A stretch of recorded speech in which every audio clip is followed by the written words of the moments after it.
Bismillahirrahmanirrahim. Assalamualaikum warahmatullahi wabarakatuh. Ikhwatal iman, a'azakumullah. Bersyukur kepada Allah dengan mengucap alhamdulillahi rabbil alamin. Bersalawat kepada Nabi dengan mengucap Allahumma sholli ala sayyidina Muhammad. Ma'asyiral muslimin rahimakumullah. Sudah sering atau sudah banyak kajian yang membahas tentang para sahabat-sahabat Rasul, ashabul Rasul atau ensiklopedia sahabat. Namun pada kesempatan kali ini justru kita ingin membahas tentang para penentang dakwah Nabi Muhammad SAW.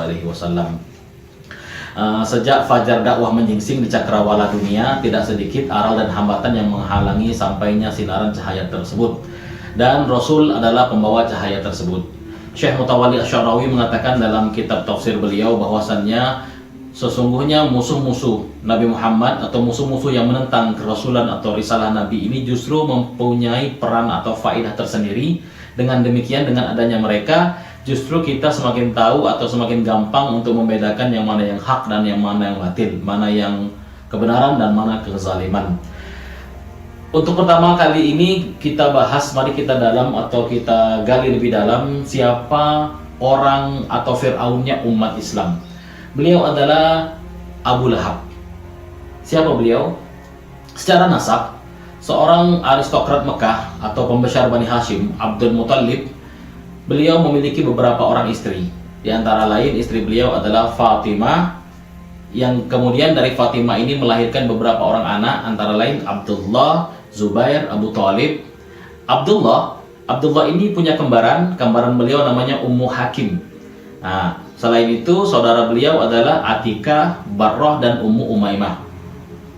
Kemudian istri lain dari Abdul Muthalib ini adalah seorang yang bernama Natilah.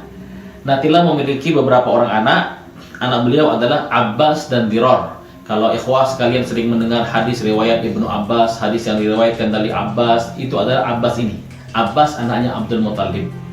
Kemudian istri lain dari Abdul Muthalib adalah Halah. Halah ini melahirkan beberapa orang anak, antara lain adalah Hamzah, Muqawwam atau Hamzah, Muqawwim, dan Hajal, kemudian Sofiyah. Hamzah ini yang kemudian hari menjadi salah satu panglima perang dalam Islam, panglima perang Uhud, panglima perang Badar, itu adalah Hamzah ini. Jadi Hamzah ini adalah anak Abdul Muthalib, Hamzah bin Abdul Muthalib. Dari istri lain yang bernama Sofiyah, lahir dua orang putra yang bernama Haris dan Ustam. Dan istri yang lain yang bernama Lubna. Dari Lubna ini lahirlah seorang anak sematawayang, nama beliau adalah Abdul Uzza, yang kemudian hari lebih kita kenal dengan Abu Lahab. Mengapa lebih dikenal dengan Abu Lahab? Karena Abdul Uzza ini orangnya sangat emosional dan beliau cepat naik darah, cepat marah. Jadi kalau marah wajah beliau itu kemerah-merahan seperti nyala-nyalanya api. Nah, karena itu beliau diberi nama Abu Lahab atau diberi kunyah, gelar Abu Lahab. Kalau dari sini kita lihat berarti Abdullah, Hamzah, Abbas, Abu Thalib, dan Abu Lahab adalah saudara kandung seayah beda ibu. Ikhwatal iman a'azakumullah, ma'asyiral muslimin rahimakumullah. Di kemudian hari Abdullah ini melakukan sebuah perjalanan dan bertemu dengan wanita cantik yang bernama Aminah. Wanita ini dari Yathrib atau dari Madinah. Kemudian Aminah menikah dengan Abdullah, yang kemudian dari rahim Aminah inilah lahir seorang anak manusia paling mulia yang pernah Allah tampilkan di muka bumi. Beliau adalah Muhammad sallallahu alaihi wasallam. Pada saat Muhammad sallallahu alaihi wasallam ini dilahirkan, ada seorang budak yang bernama Thuwaibah. Thuwaibah ini budaknya Abu Lahab. Berlari menemui Abu Lahab. "Oh ya Abdul Uzza, wahai Abu Lahab, sesungguhnya ada berita gembira, engkau sekarang memiliki ponakan. Namanya Muhammad, bayi tampan luar biasa." Sesuai prediksi Thuwaibah, Abdul Uzza atau Abu Lahab ini sangat bahagia. Saking bahagianya beliau tidak berhenti tersenyum. Kemudian beliau tidak berhenti tertawa saking bahagianya. Thuwaibah tadi yang adalah budak dari Abdul Uzza atau Abu Lahab langsung bebaskan. "Engkau aku merdekakan," saking bahagianya. Dan dalam riwayat juga disebutkan bahwa Thuwaibah ini kemudian hari menjadi ibu susunya Muhammad SAW sebelum Halimatus Sa'diyah. Ikhwatal iman a'azakumullah. Abu Lahab ini memiliki seorang istri yang bernama Arwah bintu Harb. Arwah bintu Harb adalah kakak kandung dari Sufyan bin Harb, pimpinan Mekah. Nah, Dari pernikahannya, Abu Lahab bersama Arwah binti Harb ini melahirkan 3 orang anak, Utbah, Mu'attib, dan Utaibah. Yang kemudian hari, Utbah dinikahkan dengan Ruqayyah, anak Rasulullah. Yang Utaibah dinikahkan dengan Ummi Kalthum. Berarti Rasulullah SAW dengan Abu Lahab ini adalah besan, keponakan sekaligus besan. Khawatan iman azakumullah. Lalu dari mana awal permusuhan mereka? Awal permusuhan mereka adalah Abu Lahab ini orang yang sudah menganggap birokrasi di Mekah saat itu sudah mapan, dan beliau tidak ingin pengaruhnya digantikan oleh orang lain. Beliau sangat egois dalam hal itu. Lalu Allah menurunkan sebuah ayat, wa anzir ashiratakal aqrabin. Berilah peringatan kepada keluarga-keluargamu yang terdekat. Ini bukti atau perintah sekaligus untuk menyebarkan agama Islam dengan cara terang-terangan. Lalu Nabi Muhammad SAW mengumpulkan kerabat-kerabat beliau dari Bani Hashim dan Bani Al-Muttalib. Ketika Bani Hashim dan Bani Al-Muttalib berkumpul, kurang lebih dalam kitab Ar-Rahiq Al-Makhtum disebutkan, mereka berkumpul sekitar 45 orang sebelum Nabi Muhammad berbicara, tapi Abu Lahab sudah motong duluan. Abu Lahab berkata, wahai Muhammad, mereka yang hadir di sini adalah paman-pamanmu dan sepupu-sepupumu. Bicaralah layaknya orang dewasa, jangan kekanak-kanaan. Ketahuilah bahwa kaummu tidak memiliki cukup kekuatan untuk melawan seluruh bangsa Arab. Akulah orang yang berhak membimbingmu. Kalimat ini membuat Nabi Muhammad SAW tidak mengatakan satu kata pun. Namun di sisi lain, Abu Thalib, paman beliau, satu ayah dan satu ibu dari ayah beliau, Abdullah, mendukung Nabi Muhammad SAW. Pada kesempatan lain, ketika Nabi Muhammad merasa mantap dengan dukungan Abu Thalib, lalu beliau berjalan ke sebuah bukit namanya Bukit Sofah, lalu beliau berteriak, Ya Sobaha, Ya Sobaha. Ucapan Ya Sobaha ini adalah ucapan yang diucapkan ketika ada hal-hal besar atau hal-hal penting yang akan disampaikan, atau ada pasukan yang akan menyerang, maka mereka mengucapkan kalimat Ya Sobaha. Kemudian Nabi Muhammad naik ke atas Bukit Sofah lalu berkata, Ya Sobaha, Ya Sobaha, Ya Sobaha. Ketika orang-orang sudah mulai melihat apa yang terjadi, Nabi Muhammad langsung menyeru, wahai Bani Fihir, wahai Bani Abdul Manaf, wahai Bani Abdul Muttalib, wahai Bani Hashim, wahai Bani Fihir, wahai Bani Fulan, wahai Bani Fulan, wahai Bani Fulan. Mendengar kabilah mereka disebut, masyarakat Mekah menoleh, siapa yang berteriak? Kemudian yang lain menjawab, itu Muhammad. Kalau begitu mari kita hampiri. Semua menghampiri Nabi Muhammad. Lalu Muhammad berkata, wahai masyarakat Mekah, wahai kaum Quraisy, jika aku sampaikan kepada kalian bahwa ada kuda atau ada pasukan berkuda di balik gunung itu akan menyerang kita, apa kalian percaya? Mereka menjawab, ya kami percaya. Kami tidak pernah mendapatimu berbohong, wahai Muhammad. Kami percaya apapun yang kau katakan. Baiklah, kalau begitu dengarkan. Ana Rasulullah, aku adalah Rasul utusan Allah, dan selamatkanlah diri kalian dari api neraka. Ya Sofia, wahai Sofia, selamatkanlah diri kalian dari api neraka. Ya Fatimah bintu Muhammad, selamatkanlah dirimu dari api neraka. Lalu Nabi Muhammad SAW menyerukan kalimat-kalimat seperti ini. Sampai beliau selesai mengatakan, tiba-tiba ada orang yang menyimpang lalu berkata, alihada jama'atana tabban laka ya Muhammad. Ternyata itu adalah Abu Lahab. Beliau berkata, untuk omong kosong ini, untuk bualan-bualan yang gak ada faedahnya ini engkau kumpulkan kami, wahai Muhammad. Tabban laka, celakalah engkau Muhammad. Ucapan ini keluar dari paman kandung beliau. Tentu saja ini membuat hati beliau sedih. Beliau gusar. Lalu Allah turunkan ayat, A'udzubillahi minasyaitonirrajim, tabbat yada abi lahabi wa tabba. Yang akan celaka adalah tangannya Abu Lahab, dan benar dia akan celaka. Mendengar ayat ini, bukannya Abu Lahab bertobat, malah beliau semakin jengkel dan beliau menganggap bahwa sebenarnya ini adalah proklamasi dari Muhammad tentang permusuhan antara kedua belah pihak.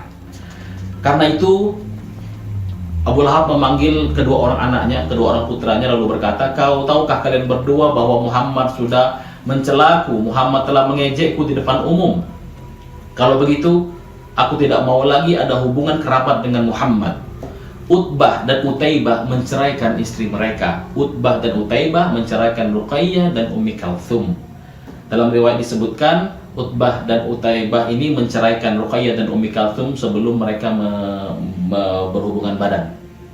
Yang di kemudian hari, Ruqayyah dan Ummi Kalthum menikah dengan Utsman ibn Affan.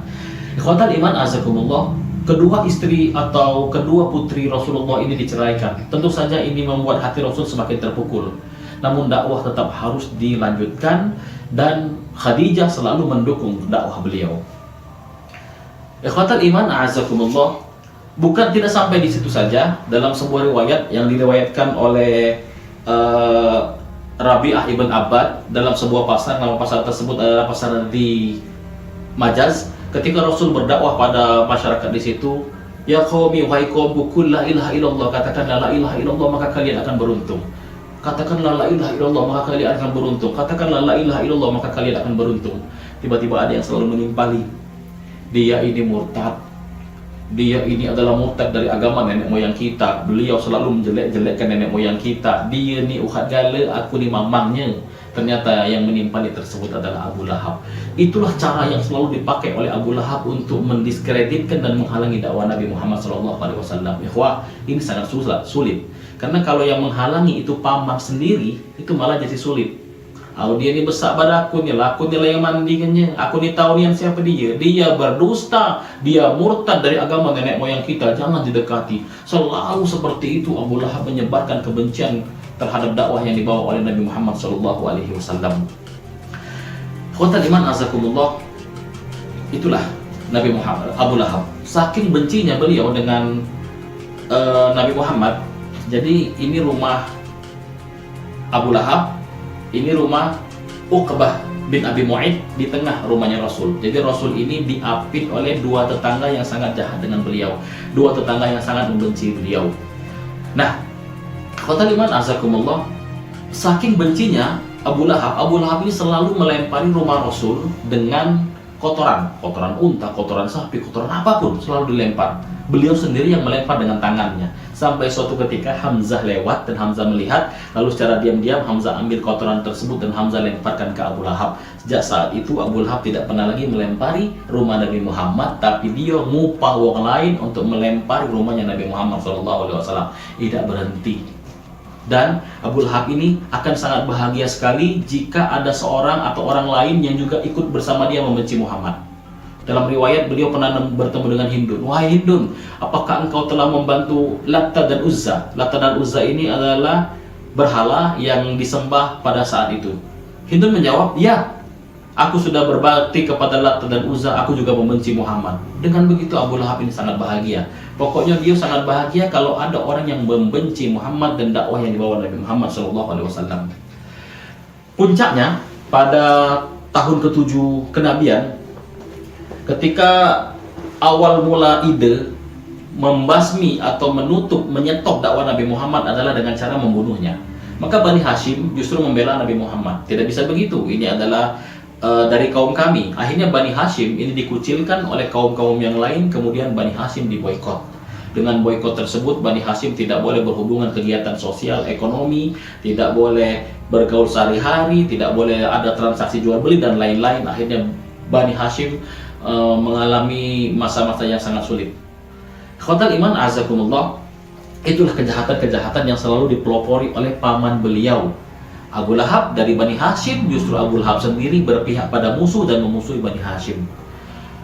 Ma'asyiral muslimin rahimakumullah, akhir tragis dari perjalanan Abu Lahab adalah ketika perang Badar.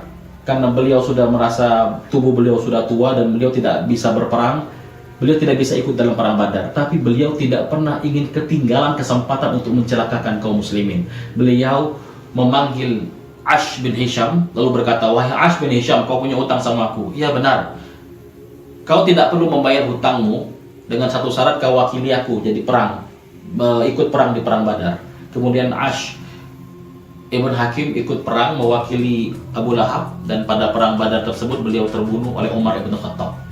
Ikhwatal iman azakumullah, sepulang dari perang Badar, Abu Lahab bertanya, bagaimana? Apa yang terjadi di sana? Kita kalah, kekuatan dari Mekah bisa dikalahkan oleh kekuatan dari Madinah. Lalu beberapa hari setelah itu Abu Lahab mengalami sakit, beliau jatuh sakit. Sakitnya adalah usus beliau yang membusuk. Saking lamanya membusuk, akhirnya beliau wafat, dan jenazah beliau menimbulkan bau yang tidak sedap sampai masyarakat tidak ada yang berani